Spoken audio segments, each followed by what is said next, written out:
India's education system is in the middle of a huge shakeup. We're talking about the new education policy, or NEP 2020, and it's completely rewriting the rules of the game. Today, we're going to break down the 8 core skills that it says every single student needs to thrive. So let's dive right in. Okay, so let's get right to the big question, the one that's really at the heart of all this. In a world that's changing so fast, with AI and automation everywhere, what skills actually matter anymore? For a long time, the answer was just about memorizing facts. But we all know that's just not going to cut it now. And this is the fundamental shift. The NEP 2020 is moving us away from that old model of just learning things by heart. The real focus now is on what you can do with your knowledge.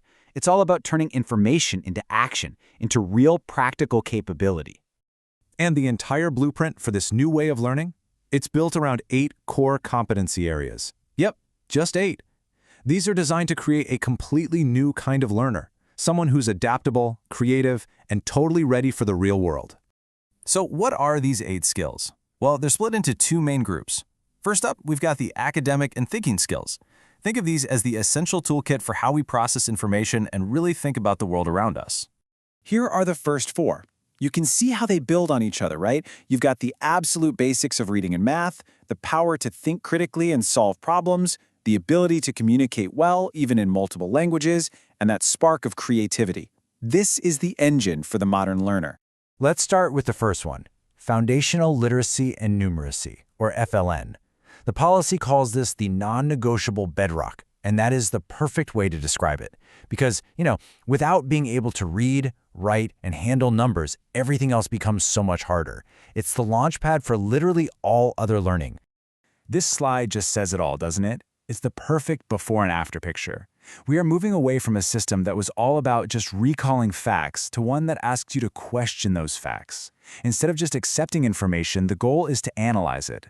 It's about going from just following instructions to actually solving complex, messy, real-world problems. But being a great student isn't just about what you know academically. So let's look at the second cluster of skills. This one is all about personal and cultural growth. It's about shaping a person who is well-rounded, ethical, and really self-aware. And here are the other 4 competencies. This is really the character-building side of things.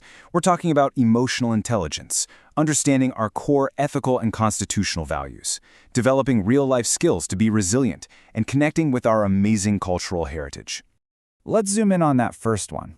Social, Emotional, and Ethical Learning, or SEL. This sounds complicated, but it's really not. It's about knowing how to handle your emotions, how to work with others, how to feel empathy. It's basically building emotional intelligence that you can use for your entire life.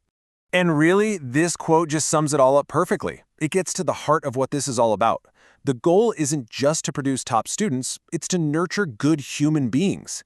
It recognizes that education has this massive responsibility to shape a person's character, not just their mind. And finally, there's this really unique and important focus on Indian knowledge systems, or IKS.